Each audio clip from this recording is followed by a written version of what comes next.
Mated to the Ruthless Alpha King. Written by Ba Room. Narrated by Dante Mohammed. Chapter 50. Opening up.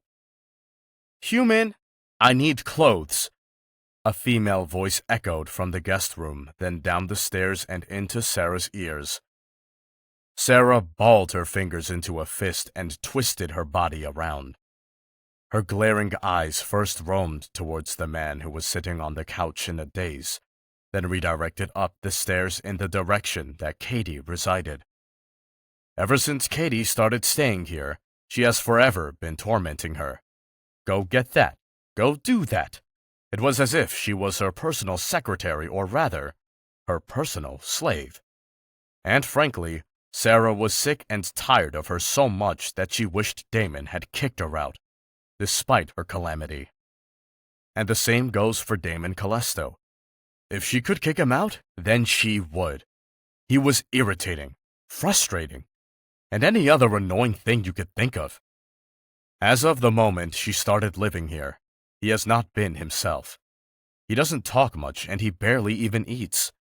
The only thing he does is stare out of nowhere like a madman. And whenever Sarah felt annoyed enough to try and talk him out of his foolishness, he always waves her off in disinterest or walks out of the room. So of course being sick and tired of the both of them was justified.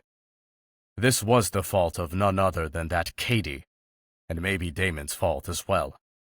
If he hadn't allowed her to stay here for whatever reason, Sarah wouldn't be suffering right now, both from insecurity and overwork. Hey, human! The voice blared again, this time close enough to make Sarah jump. What are you doing? I said I need clothes. You don't want me to walk around like this, do you? Sarah turned her head and took a long, hard look at Katie, who had just entered the living room. Considering the sight before her eyes, a simply eye-widening was too little of a reaction. Katie was standing there without clothes on. Everything was bare. Every single thing. Before anything else, Sarah made the first move to look over at Damon, and she was pretty thankful to find that he was still staring at the wall. What are you doing? Sarah whisper-yelled, her eyes rolling up and down, her figure in disbelief. You're naked! Thanks for stating the obvious.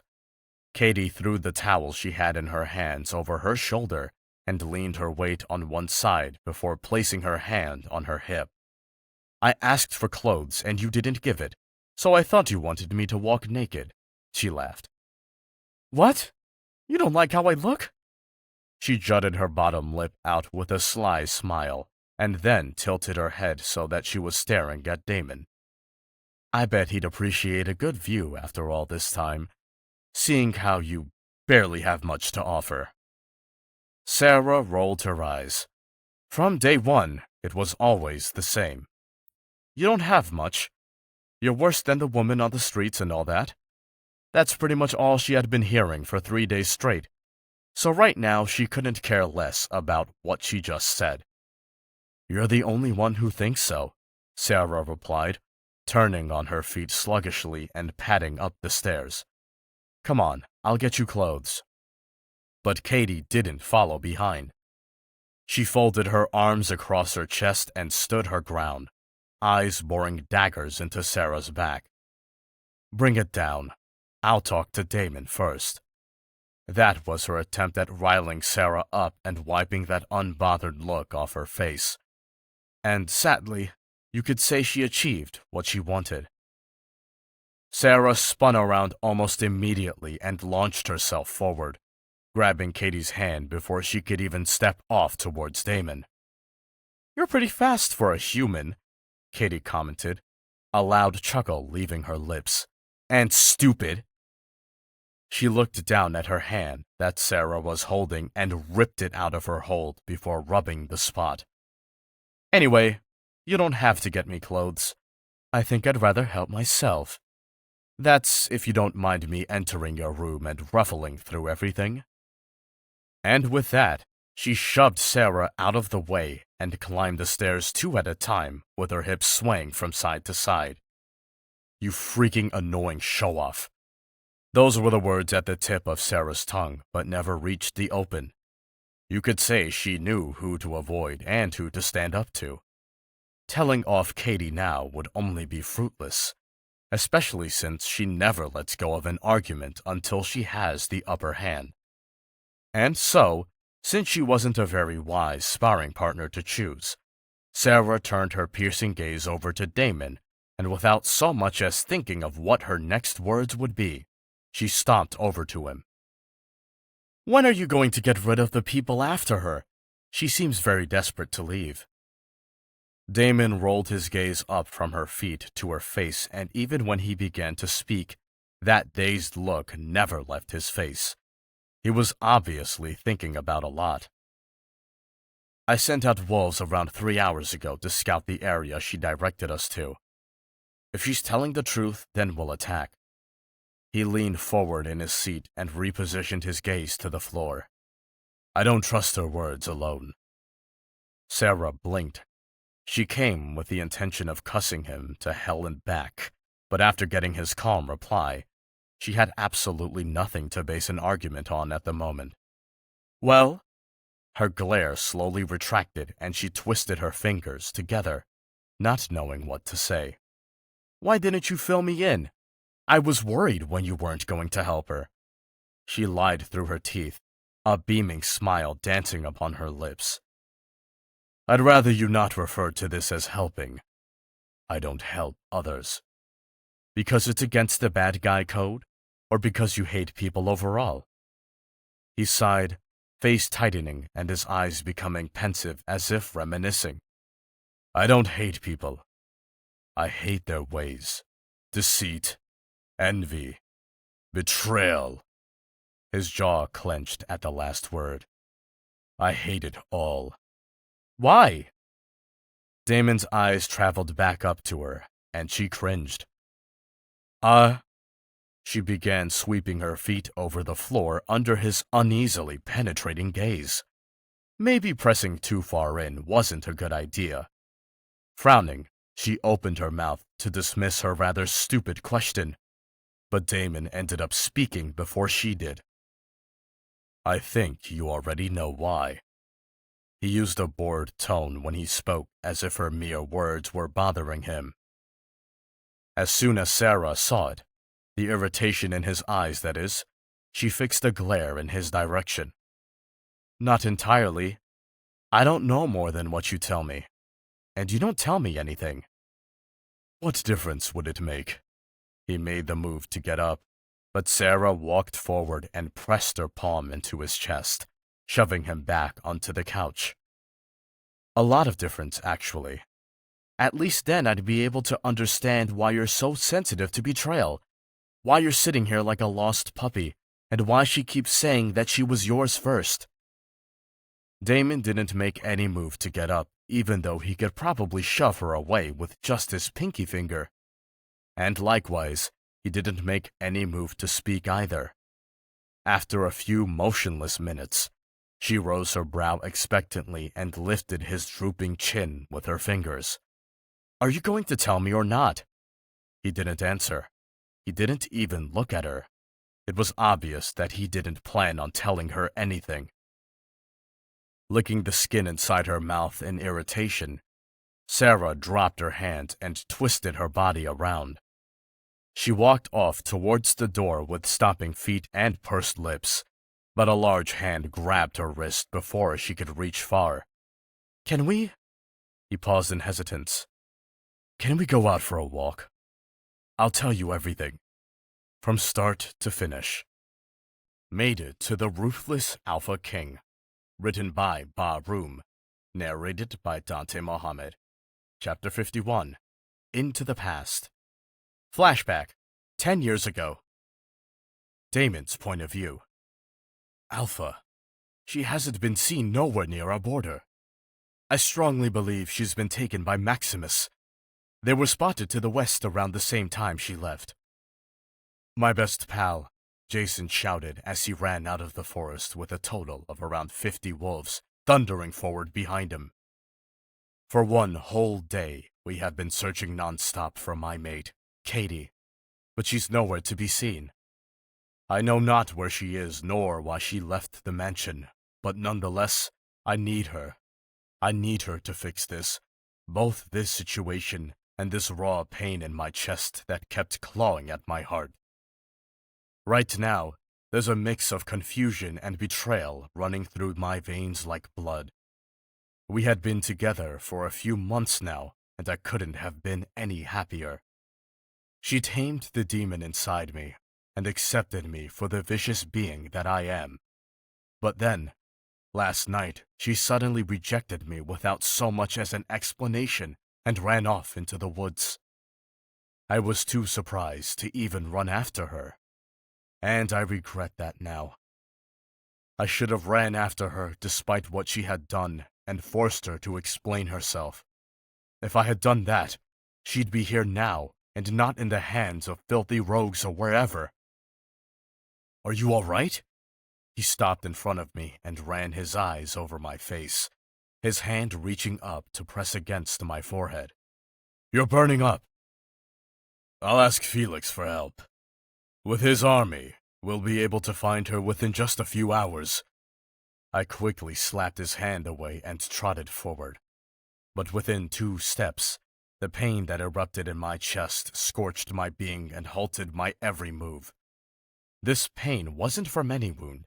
In fact, I wasn't hurt anywhere. This is the pain that comes after a rejection. And what's worse, I could even feel my energy depleting along with the strength in my limbs. I've already requested help from your brother, but he hasn't sent back word. I think he's been ignoring us. What? Despite the pain, I tilted my head back to give Jason a look of utter disbelief. My brother has been ignoring us? That must be false information. Whenever I was in trouble, he's the first to lend a helping hand, even when I don't ask him to. I admit that after Mom and Dad died and he was chosen to become the Alpha King, he has been a bit distant, but he still has my back no matter what. I don't doubt that. Did you tell him that she rejected me? They wouldn't let me enter the palace, so I told the guards, though I didn't get much of a response. They said he was out in battle, but I'm pretty sure I saw him looking out the window. I don't think we should push it. He obviously doesn't want to help for some reason. Don't speak ill of him, Jason. Are you sure that you mentioned my name? I bet he's just Alpha! A voice came from amidst the werewolves cluttered up behind Jason. I looked over in that direction with an irritated frown, my hand gesturing for the others to move out of the way so I could see whoever had spoken. What? I snapped, my eyes boring holes in Gilbert, who flinched. He was more cowardly than all the other wolves here, but he's always attentive and strategic, which is why I chose to keep him around me. But now, I suddenly feel like killing him. This better be important, or... I was told not to tell you this, he stammered as his hesitant gaze left mine and met the floor. But I think you should know. I rose a brow, eye twitching in annoyance. Hurry up and speak! He nodded reluctantly and gulped before reluctantly speaking. My brother is one of the Alpha King's right-hand men. He said he saw Katie talking with him right before she came here. They were in some sort of argument when she walked out. Forgive me for saying this, but I think her argument has something to do with her sudden rejection. I blinked. His words were utterly unbelievable. Felix having something to do with her rejection? Huh! That was not possible. They both hated each other at first sight, so her even visiting him at the palace was also on the unbelievable part. She wouldn't go there. Not unless I bring her there. I don't doubt Gilbert. The one I doubt is his brother. But then, what is his purpose of lying to his own blood? As I tried my best to make sense of Gilbert's words, I swore I heard something surging through the air, but I was too caught up in thoughts to even check what it was. And then, one moment Jason was standing in front of me like a blockage. Another minute, he was on the floor with an arrow piercing through his shoulder. And then another minute, he was shouting out orders while blood evicted from his mouth. Protect the Alpha at all costs! Growls erupted and all eyes turned in the direction the arrow was shot from. I, however, dropped to my knees beside him, eyes going as wide as saucers. Jason! I shook him frantically as I watched his eyes flutter repeatedly. I'm fine. He took a short glance to the side, then turned back around with newly found panic written on his face. He swallowed the blood in his mouth and slowly grabbed hold of my arm, guiding it off him. Then, with the little strength he had left, he shoved me away. Though I barely even budged. You must win. No matter what. Following those confusing words, his eyes fluttered close once again, and this time it didn't reopen. I stayed motionless. My eyes saw him sprawled out before me, but my mind couldn't believe it. My best friend was suddenly bleeding out before me. Who'd even guessed that this would have happened? It was just a while ago that he was up and running, and now he couldn't even move. I clenched my jaw, eyes bloodshot with rage as I slowly got to my feet. Whoever the fuck did this would die by my hands today. I turned my gaze to my pack members and growled, "Get him to the infirmary, now!" Gilbert was the first to move. "If he stops breathing, you're dead." He nodded his head and quickly scooped Jason up in his arms before running off at full speed. My body then turned towards the forest. Cracking my neck, I gestured for the wolves surrounding me to get out of my way, and as soon as they did, I took my first shaky steps forward despite the pain in my chest, each step drowning with the intent to kill. "Whoever shot that arrow is mine. The rest is yours." They all nodded in understanding and quickly scurried out of my vision, standing on guard to the side. More than anyone else, I was pumped to kill someone, specifically the one who dared to hurt Jason. My fingers were itching and my body was surging with adrenaline, but all my determination dissipated when a certain scent hit my nostrils. There were around 40 werewolves approaching. I knew that for sure. And their numbers were the very reason why I had took so long to recognize the scent of someone very, very familiar. My brother. Made it to the Ruthless Alpha King. Written by Ba Room. Narrated by Dante Mohammed. Chapter 52. Into the Past, Part 2. Just as a confused look took over my features, Felix emerged from amongst the forest trees with his army behind him, a leering smirk on his lips and a bow in hand. "Damon, before anything else, let me ask you this." He dropped the bow and cocked his head slyly. "Why do you think I wiped out the Black Moon and the Blood War Pack?" I didn't answer. Well, I couldn't. The thing is, shock had rendered me speechless. My brother, Felix, just shot the fucking arrow. This must be a misunderstanding. His hand must have slipped, right? Or maybe there was some other perpetrator lurking within the forest. Those two alphas were too strong for their own good. Felix scratched his head, hard enough for the skin to rip and for blood to flow from the wound. But the wound closed just seconds after opening. Their strength in battle made them a threat to me and my throne. Wouldn't want them to team up against me, would I? He laughed, and my face literally paled within a single second. I couldn't believe my own ears. So I made sure to get rid of them before they did any damage. And now I'm here to get rid of you, too. Do you know why? I gave you hints, so take a guess, brother. I knew exactly what he was insinuating. But why say anything when you already know that it's a joke? A sick joke that made me want to ram my fist down my own brother's throat. How dare he joke about such things when Jason's battling for his life? How dare he even smile? I don't know what the hell was happening out there. I balled my fist. But your arrow hit Jason. Apologize before I make you. My demand was laced with anger, and I know for sure that he could decipher that.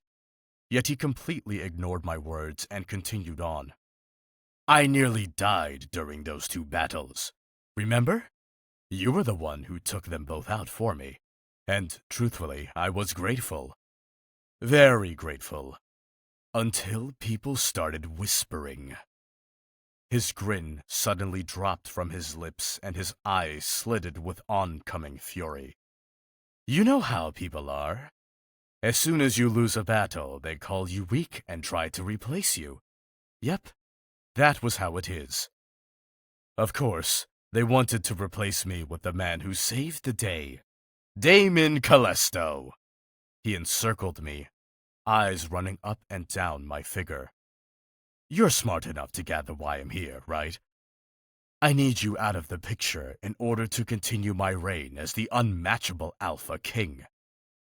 Thankfully, I'm just a few steps away from my goal since little Miss Katie decided to lean over to my side. At the mention of my mate's name, all else became trivial, and both shock and worry simultaneously overrode my being. Katie? Where is she? I took steps forward and swiftly grasped him by the collar, shaking him vigorously. Where is she? Are you not getting what I'm saying? She betrayed you, Damon. He grasped my wrist in a tight, bone-crushing hold that forced my fingers to release his collar and curl inwards in pain.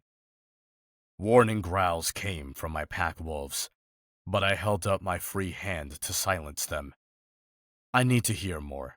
I need to know what is happening. Everybody knows that rejection takes a toll on both parties. That is why I told her to reject you, so you wouldn't be able to beat me in a battle. He tisked as he sent a pitiful look my way. She's the very reason why you're so weak and easy to kill. My face twisted in confusion. What? Nothing that he was saying made sense. Nothing at all. Katie betrayed me? Unbelievable. That's what you said about Felix. My subconsciousness ruthlessly reminded me. Yes, that was exactly what I said about him, and now it seemed as if I was wrong. Dead wrong. But Katie, I can never be wrong about her. Never. My inner turmoil added weight to the pain that devoured my chest, and within seconds, I suddenly felt as if a large boulder had been thrown at my head. And pretty soon, it would hit. But for now, my mind was too huddled up to believe something so ridiculously unbelievable. Katie is nothing but an angel. She's sweet, kind, and easygoing. Betrayal isn't even in her vocabulary. So let me get this straight, I started. You want me dead so that you'll be free of all your rivals. He tightened his hold on my arm to the point where I was sure I heard my bones break. It's not only me, it's us. Me, them, and Katie. He pointed to himself, then to his army behind him, and then finally towards his left. My eyes hesitantly followed his finger and ended up landing on a black-haired woman in a red cloak. That woman is Katie. Make this quick, Felix. Then give me what you owe. Her lips barely moved when she spoke, but my werewolf ears heard every word, and I couldn't be any more surprised.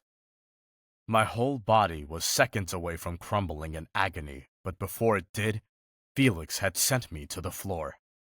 He released my wrist and then he pummeled his fist into my gut, immediately causing blood to rise to my throat as my body surged through the air and landed me a few feet away. I won't kill you for the sake of our relationship, but I will make sure that you can't lift a finger against me. Ever I could hear the grin in his voice, but I didn't pay that any mind, nor the pain that coursed through my body like wildfire. My mind and gaze were focused on one person alone, and that was Katie, my mate. Or should I say ex-mate?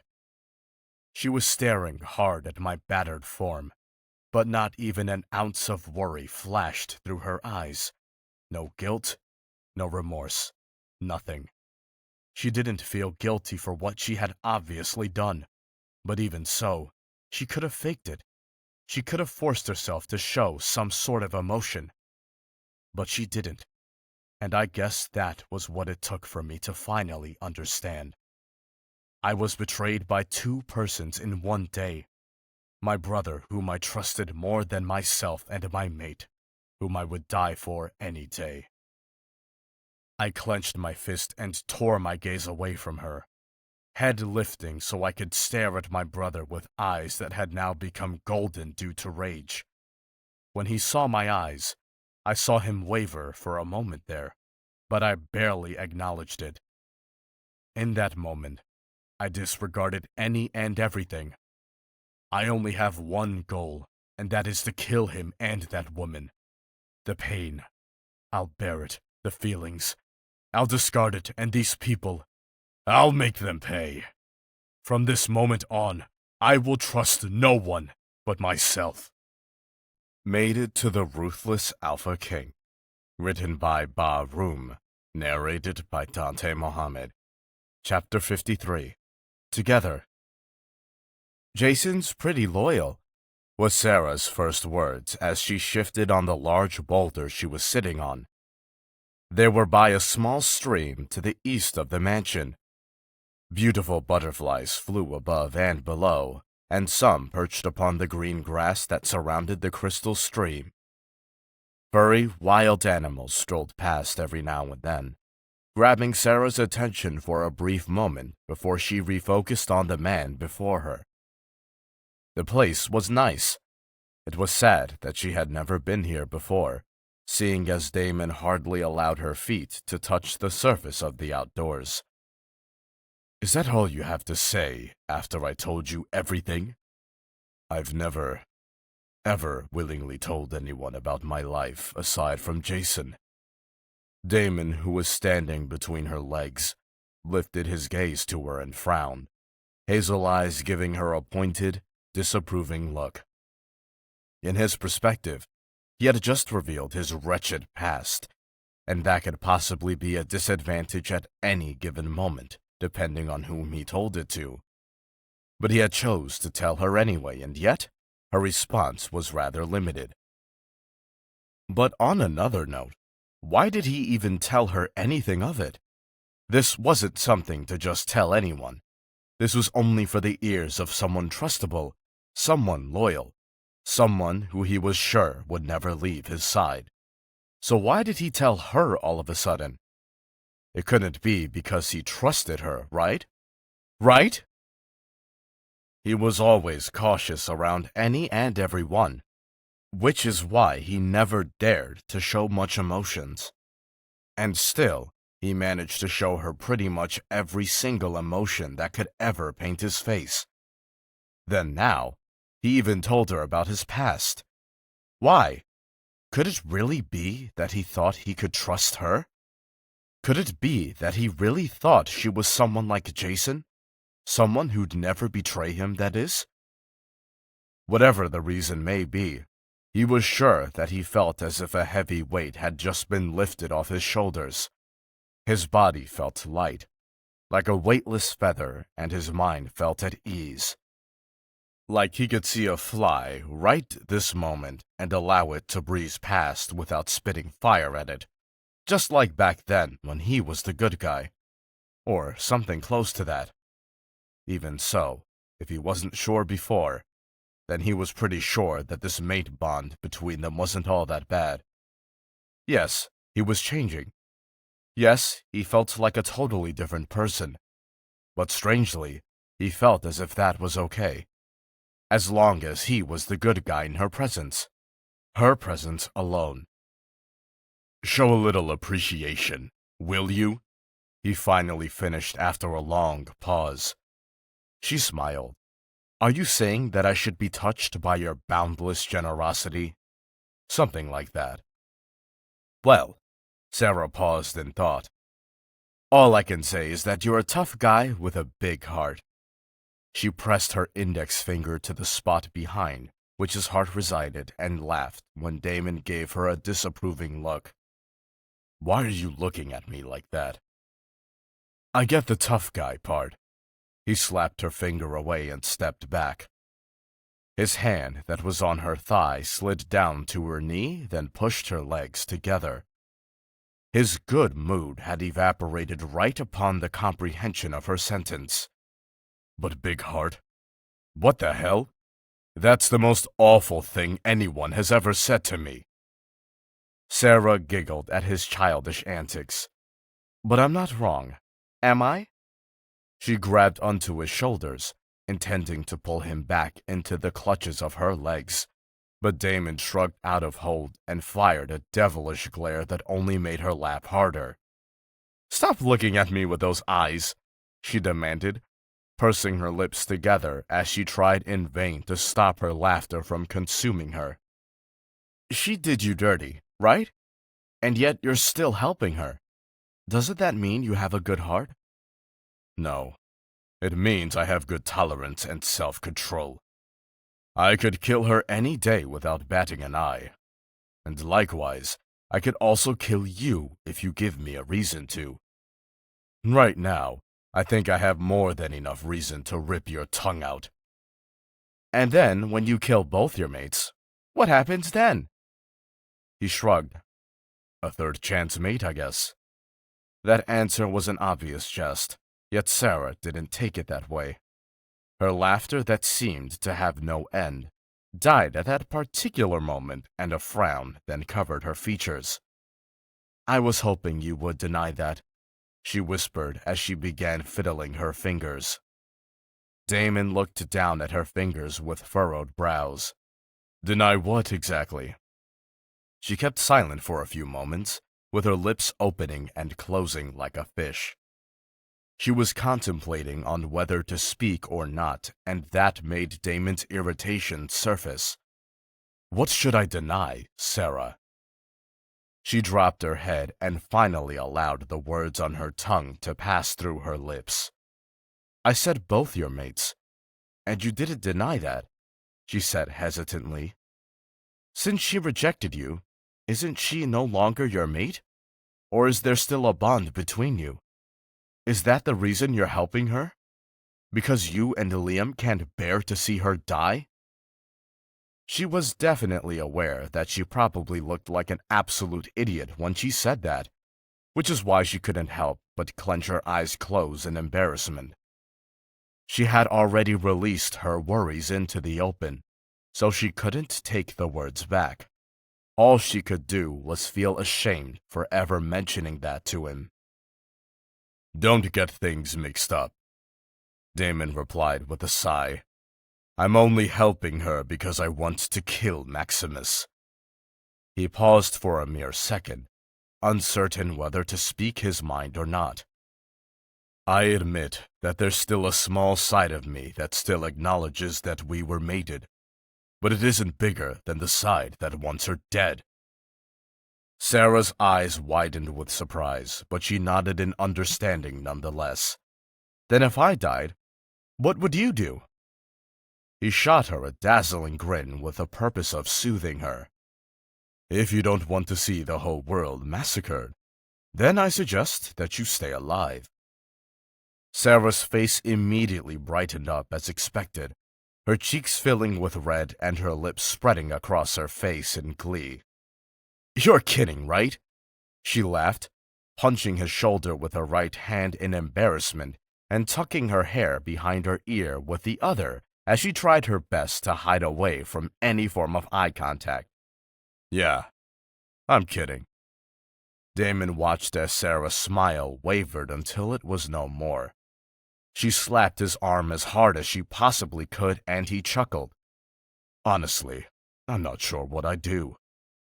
He finally returned to the spot between her legs and wrapped his arm around her waist. Holding her gaze for a few seconds, he took a deep breath and the aura around him became serious. "You're pretty much everywhere whenever I think of my future." Sarah did what she always did when she was half embarrassed and half surprised. Fiddle her fingers like a lost child and blink, then blink and blink again. In the meantime, she tried her best to hold it back, but within seconds, she could help but allow another smile to blossom on her lips. "Are you sure about that?" "You can't leave me. Not now. Not ever. And I already told you that I wouldn't leave you stranded again. Which means neither of us will be leaving each other anytime soon." "Are you saying that leaving isn't an option for me? I don't get to choose my own future?" "Yes, that's exactly it." He tightened his hold on her waist and hoisted her in the air as if she was a sack of potatoes, his arms flexing nicely in her vision. With a rare, soft smile on his face, he brought her feet down to the floor and pecked her lips briefly, then pulled back. "All right, let's head back. I have to meet up with Jason. There's been rogues everywhere. It's not even safe for you to be out here with just me alone." "Okay," Sarah nodded dumbly. Both her mind and body were utterly mortified by the tingles that were spreading across her plump lips, and all she could do was graze her fingers over the flesh as Damon walked off through the woods with her thrown over his shoulder, one hand by his side and the other beneath her butt. Made it to the Ruthless Alpha King. Written by Ba Room. Narrated by Dante Mohammed. Chapter 54. The Truth Behind Rejection. Carrying her was nothing more than an innocent act on Damon's part, but as for Sarah, the scent, the feel of his hand on hers, the cheesy stuff he said back there, everything just made her mind go haywire, but she never once opened her mouth to tell him to let her down. She liked their proximity, as well as how close they had become in their relationship, much more than she herself would ever admit. So, right up until he plopped her feet down onto the tiled floor of his mansion, she bared it all and kept completely silent. And as she stood there, she could feel this urge to pull him by his shirt and bring him closer, close enough for his lips to touch hers. But she didn't dare. Yes, they were much comfortable around each other, but that didn't mean she could be as daring as she wanted nor as bold as she wanted. The embarrassment she'd feel after doing such things would only eat her up until there's nothing left of her. "Sarah," Damon called, eyeing her as she stood up silently before him, her bottom lip tucked between her teeth and her fingers buried into the sides of her dress. "You do know that I can smell you, right?" Sarah's jaw slackened and she pushed her legs closer together as her whole body went rigid from a sudden mental tension. She had forgotten all about it, his ability to smell every single thing, including her arousal. So all this time, when she had been getting all hot and bothered down there, he knew? He knew? As realization hit her, Sarah wanted to curl up and hide or even run away for the sake of escaping those knowing eyes. But rationality reigned over stupidity then, and she grabbed onto her composure once more and stood her ground instead of fleeing. She couldn't let herself look more stupid than she already did. "I'm not sure what you're talking about." Sarah pressed her hand to his chest and shoved him as hard as she could, but the furthest he got was only a step backward. "Aren't you supposed to meet with Jason? We're already home, if you didn't notice. You should get going now." "Are you chasing me out of my own house because you're embarrassed?" "I'm not chasing you out, and I'm not embarrassed either.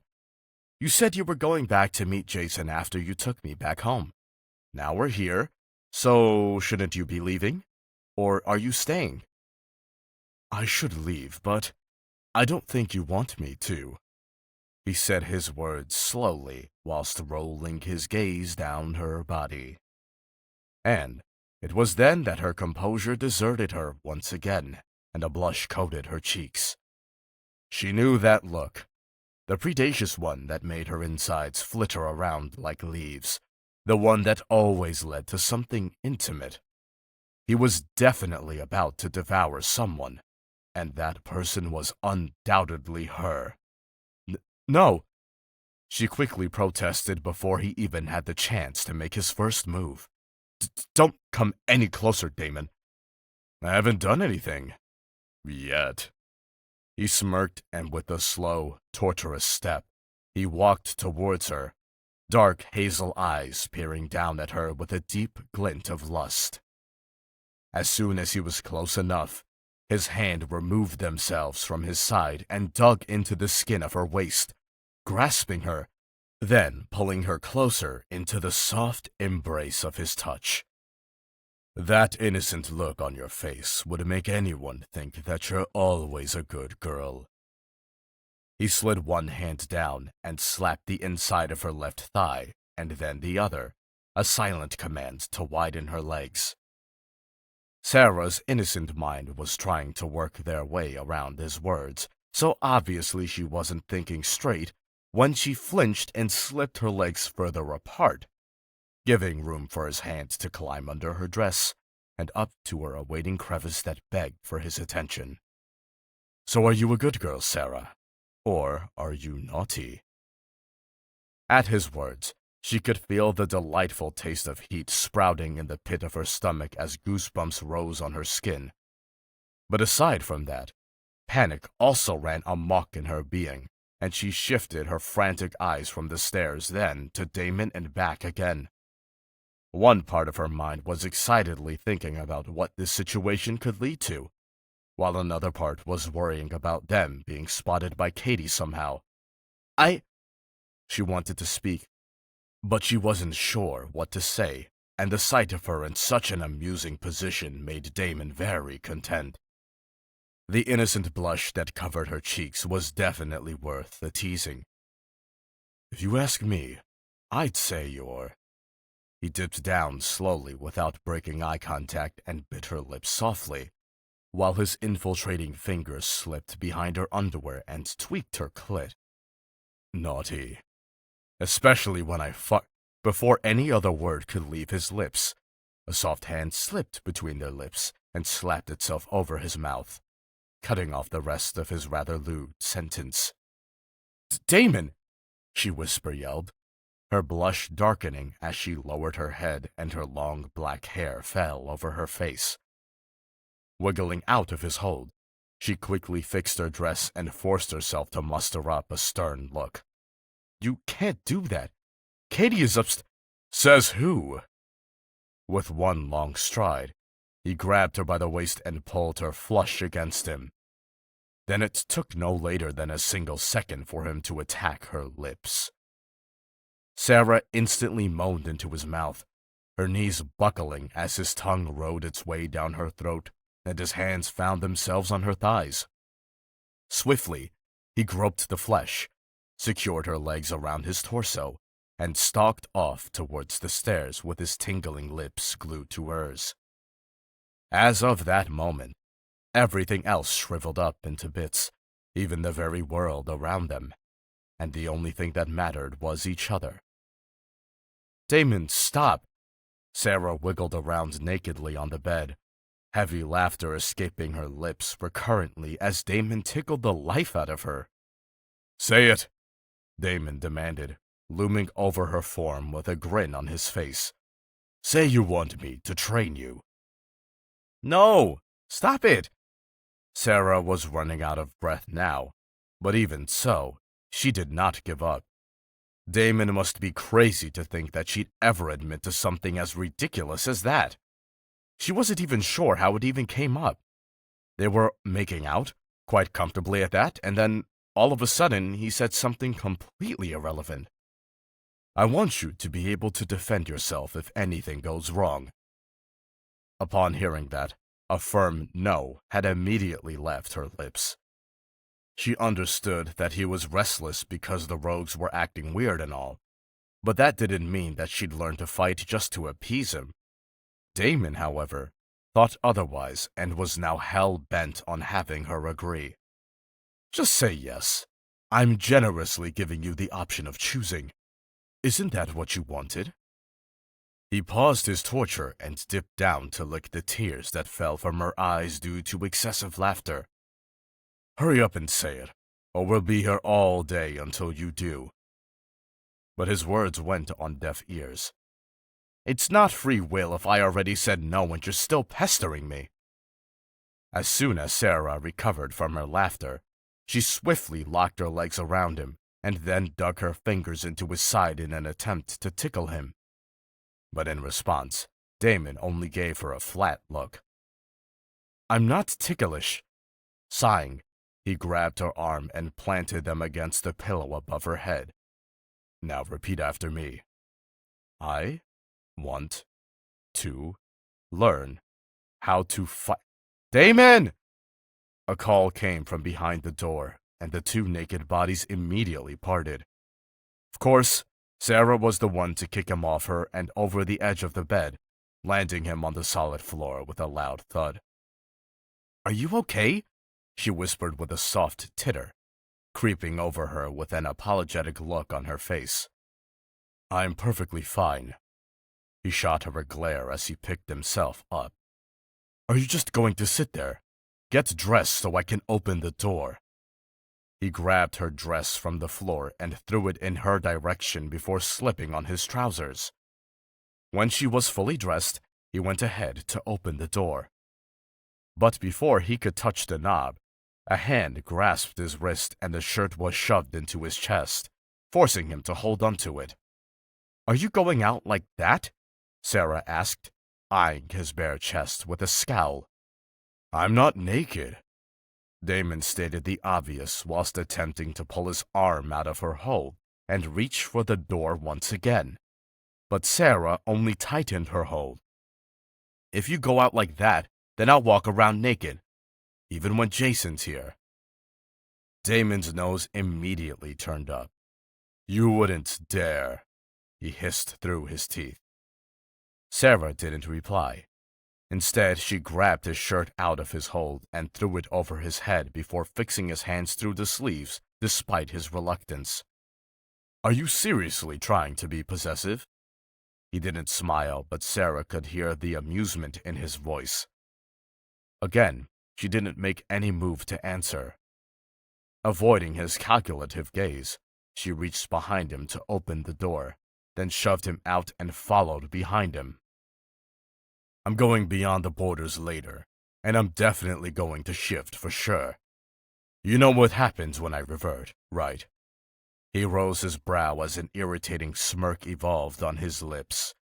Sarah could almost burst with the need to slap him senseless. I've been walking around naked for practically all my life.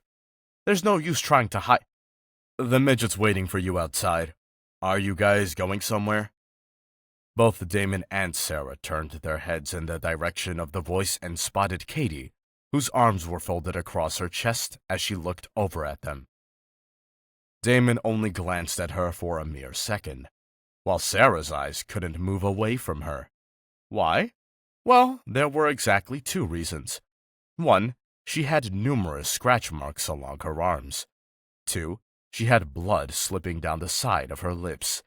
And three, she looked as if she was close to falling over any moment.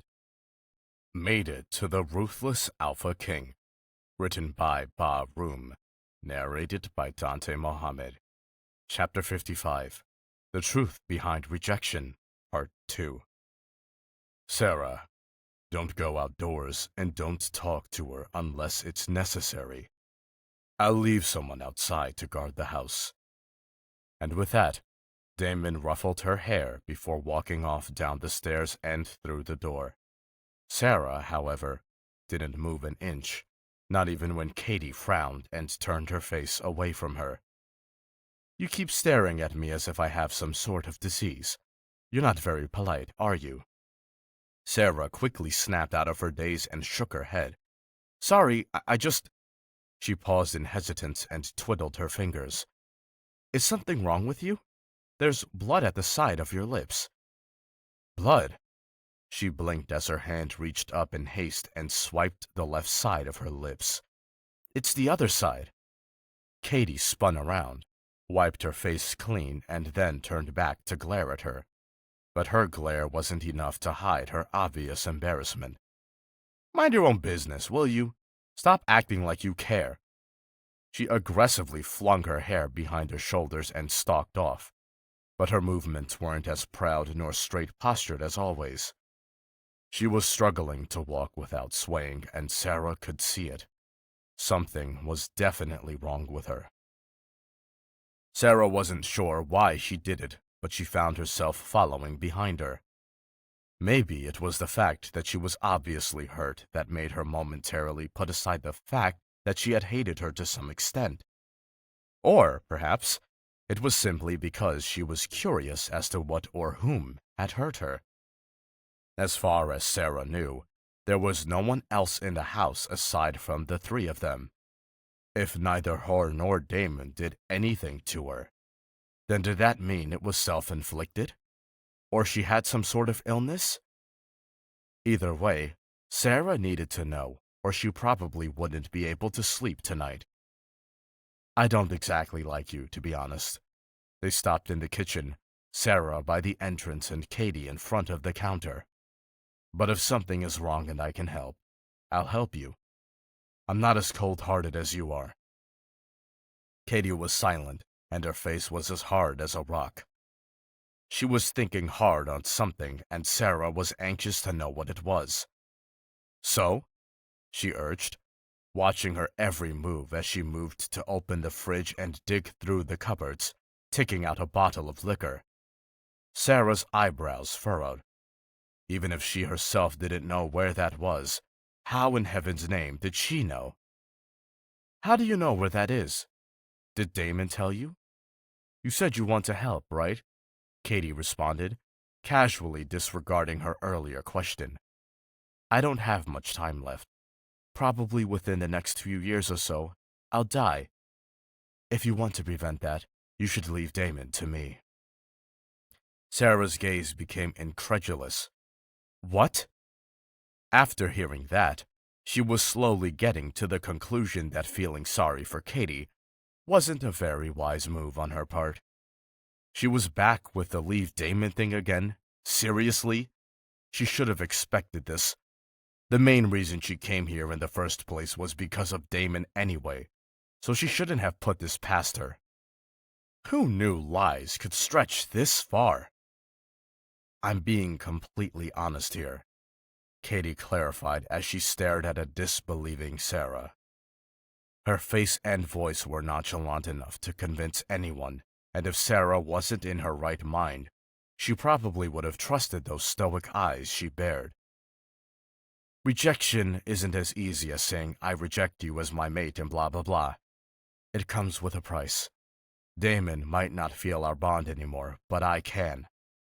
I can feel the pain when he touches someone else, kisses someone else, fucks someone else. It's so freaking scourging that even my own skin feels like it's on fire. She spat each word with its own share of venom. Helping me means giving him over to me. That is the only way to end this torture aside from killing myself. Speechlessness. That was what plagued Sarah. There was no way. What if this was some new strategy used to get Damon on her side? What if her words were something to lure her, to get her to lower her guard? And what if there was no consequence? There was no pain? What if all of this was a lie? There were millions of questions running around in her mind, and Sarah couldn't decipher which was true from which was not. But the only thing she was sure about, the only thing she could easily deem as credible, were her eyes. Those weren't the eyes of a liar. Those were the eyes of someone who was in pain, someone who had been through a lot. Throughout her whole rant, her eyes took on so many emotions that Sarah could almost feel guilt rise within her being. But still, she couldn't believe it. Her mind couldn't accept it. Something as simple as rejection couldn't do such damage. She swallowed. Do you think I'd seriously believe that? You can ask Damon or Jason, whoever you want. Or you could try it out yourself. I don't care, she sighed. Sarah eyed her suspiciously. Why are you telling me this anyway? Because I obviously want you to give up Damon. And maybe because I want you to know just how miserable you're making my life. A pensive look clouded her eyes as she drifted into memories of the past. Although, to be honest, I'm the one who made my own life miserable. I betrayed someone I cared about and tried to save people who would never even think of saving me. Stupid, aren't I? She chuckled whilst downcasting her eyes to stare at her feet. And then, following that action, she said the most unexpected of things. As soon as Damon takes care of Maxim, I'll leave. Sarah's eyes widened. What?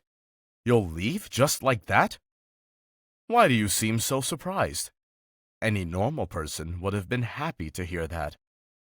But I guess if you want me to stay and do a threesome, then I'm definitely up for it. A laugh followed her rather ludicrous suggestion, and Katie tried her best to make it sound at least a bit genuine. But sadness was practically all that anyone heard from her lips, and because of that, Sarah wasn't even sure how to respond. Why leave all of a sudden? I thought you were hell-bent on getting Damon back. I can't get him back if he doesn't want to come back.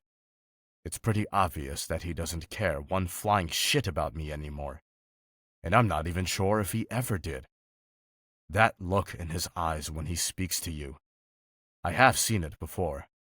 She smiled sadly as she allowed her body to slip downwards against the counter and to the floor. You must want to murder me for wreaking havoc and then wanting to run away from it in one piece, right? But I'm already dying. You should at least let me off this once. She popped the bottle cap with her teeth before tilting her head back and bringing it to her mouth. Sarah paled as she watched her gulp down the liquor without so much as breathing for air. Her lips didn't release the rim until almost half of it was down her throat. Let's try this. She wiped her lips. Whoever drinks the most gets Damon. What do you say? I don't take part in such childish things. Sarah internally cringed when she realized that her words sounded much like Damon's. I mean, I don't drink much, and besides, I thought you said you were giving up on Damon. Fine then. But just so you know, this is one of the last 3 bottles here, and I'm pretty sure Damon's not gonna replenish these. You should probably drink when you have the chance. She outstretched her arm and rose her brow expectantly, her eyes making gestures towards the liquor she was holding. Sarah frowned. Liquor wasn't something she drank often. In fact, she only drank a few times when Trixie and Hawkeye were around. But afterwards, she hadn't gotten a chance, mostly because she didn't know where it was kept. Now that she knew, she was tempted to give it a go. Getting drunk and doing stupid things weren't exactly something she should do around someone like Katie, but turning away that offer, especially when Damon's not here, would be a loss on her part. Because, for one, getting drunk made her feel free and capable of doing and saying whatever she wanted, though the after effects were something she dreaded greatly. And 2, provoking Damon was something she lived for. Taking a deep breath, Sarah reached for the bottle and hesitantly, her fingers wrapped around it. Don't tell him I gave it to you, though. It's the other way around. Got it? Yeah, whatever. With that, she tipped the bottle over and filled her mouth with liquor. And then an hour later, both Sarah and Katie were drunk to the point where someone could slap them and instead of retaliating, they'd laugh. And as for Damon, he was standing by the door, his seething red eyes watching both women chatting nonstop on the floor. Sarah! Sarah's head immediately spun in his direction, and she clasped her hands together with a bright smile. "Damon, you're home!" He sharpened his glare. "What the hell is going on here?" Seeing the anger in his eyes, she instantly tried to assure him. "I'm not drunk." She held her hands up in surrender and stood up, staggering in his direction. "I swear I'm just a little dizzy." "I thought I told you not to drink." Damon crossed his arm over his chest and sidestepped her when she tried to touch him. "I didn't drink." She tried to lie, but the look that Damon gave her made her stop her attempt. "I did, but only a little. I can hold my liquor, Damon, unlike some muscular dude I know." His eyebrows drew together. "I'm a werewolf, Sarah. You can't compare me to you." "Then drink the rest of this and we'll see." Katie came up from behind her and held out a bottle with around a quarter of its original content. Damon didn't even acknowledge that she had spoken, but Sarah was a different case. She grinned, grabbed the bottle, and shoved it into his face. "Yeah, if you could drink all this without getting drunk, then I'll acknowledge that your species are superior." "Why the hell would I?" "Do something so childish?" Sarah finished for him.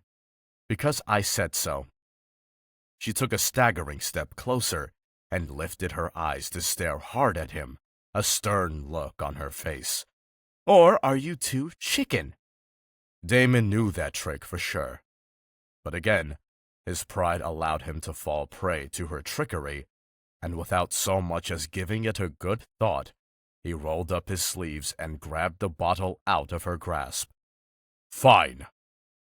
And a minute later, he was gulping down the leftover liquor in one single go. And then, another minute later, he was drunk as hell.